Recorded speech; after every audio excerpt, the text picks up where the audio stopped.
Alors, j'aime bien. Permis de nous rendre compte un peu sur les voix et sur différentes choses. Vous allez voir notamment sur l'image, parce que c'est une enceinte qui est très intéressante quand même sur l'image stéréo. Elle se fait très vite oublier. On n'a pas une grosse présence et une droite-gauche très mise en avant. Vraiment un système qui se fait oublier. Ce qui est plutôt agréable. En écoute prolongée principalement. Hop. On va mettre un petit peu plus de niveau. Ça va permettre à la fois à monsieur de filmer, parce qu'il a besoin pour que le micro prenne tout. Et puis on va voir du coup sur un morceau un peu plus chargé ce que l'enceinte est capable de faire et d'encaisser. Ça vient d'où? Qu'est-ce qui fabrique ça? Echo, c'est allemand. Alors c'est comme tout un tas de marques allemandes qui sont peu distribuées en France parce que allez savoir pourquoi le français aime peu l'enceinte allemande. Mais c'est vraiment, sur le marché, c'est très impressionnant. C'est comme ça. Bon, les Allemands à côté de ça voient un marché grand comme ça par rapport au leur qui est grand comme ça. Ils veulent pas de nous, ils veulent pas de nous. Enfin, ils vont tout voir ce qui se passe à l'Est, mais vous pouvez le faire sur toutes les marques. Alors aujourd'hui, Magnat sur les enceintes, ça fait quelques années que le travail est fait et que c'est plus ou moins connu. Echo, ils sont absolument totalement absents du marché aujourd'hui. Ils ont une gamme très large, parce que comme tous les Allemands, ils ont 30 paires d'enceintes au catalogue, qui ne sont pas forcément très intéressantes. Nous, ils font partie du même groupe que Magnat. Donc quand on a vu ça, on a dit bon ok, le catalogue complet, non pas du tout, parce qu'il y a tellement de produits en parallèle de Magnat et puis qui ne sont pas forcément intéressants. En revanche ça, il y avait vraiment un truc, nous on a vraiment eu un coup de cœur quand on les a vus, de dire tiens, c'est sympa, il y a quelque chose en plus. Donc puis on a un très bon retour avec des magasins et des particuliers de tout le monde, parce que voilà, c'est un concept à part.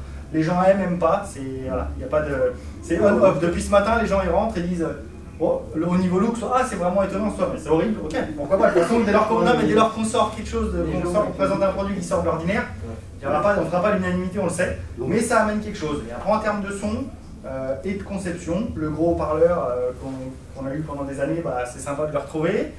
Le peu d'encombrement, parce que c'est ce que j'expliquais tout à l'heure, le pied à l'arrière, il fait une quinzaine de centimètres, et c'est grosso modo le gabarit, vous collez le pied au mur, et c'est le minimum pour que ça marche. Donc vous retrouvez avec, c'est-à-dire elle est là avec ça l'encombrement. C'est complètement... alors certes, c'est un peu plus large que la norme, mais avant, il faut le rentrer quand même, le 25, il faut qu'il ait un peu de volume. Et voilà, ça existe évidemment en blanc et en noir.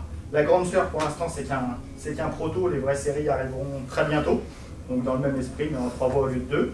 On est sur un basse réflexe, les évents sont en dessous, donc la petite inclinaison pour rattraper le délai sur les deux haut-parleurs, qui peut légèrement se jouer sur les pointes. On règle sur le hauteur des pointes si besoin, si jamais on avait un recul.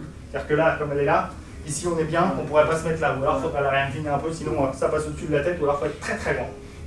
Allez, suffisamment parlé. Et l'ampli, c'est quelle puissance et il coûte alors, oui, c'est intéressant, ce point-là. Oui, quand même, oui. Ça vaut 3 000 € la paire, donc c'est pas délirant. On voulait cette année présenter quelque chose de, voilà, on l'a présenté celle-ci parce qu'elle est marrante, c'est marrant de montrer qu'il y a un frigo qui existe aussi dans la marque, mais on voulait vraiment faire une chaîne qui soit relativement abordable, pas des choses délirantes, parce qu'on en voit partout, mais c'est pas forcément ce qui est le plus cohérent. 3 000 € la paire d'enceinte, 2 790 l'ampli. Donc ça c'est Magnat, c'est l'ampli hybride, le RV3 qui sort 2 fois 200 watts sous 4 ohms.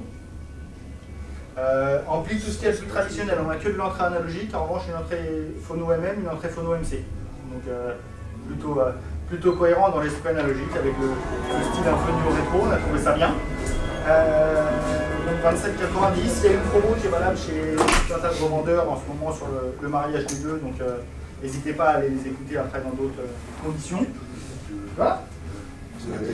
C'est un intégré, tout à fait. Et le lecteur CD, c'est le même, c'est la série Magnat également, le MCD 1050, on est sur un lecteur CD à 1800 €. Là c'est un CD pur, il sort en analogique, il envoie de sortie, qui est également en hybride, donc avec une lampe en sortie. C'est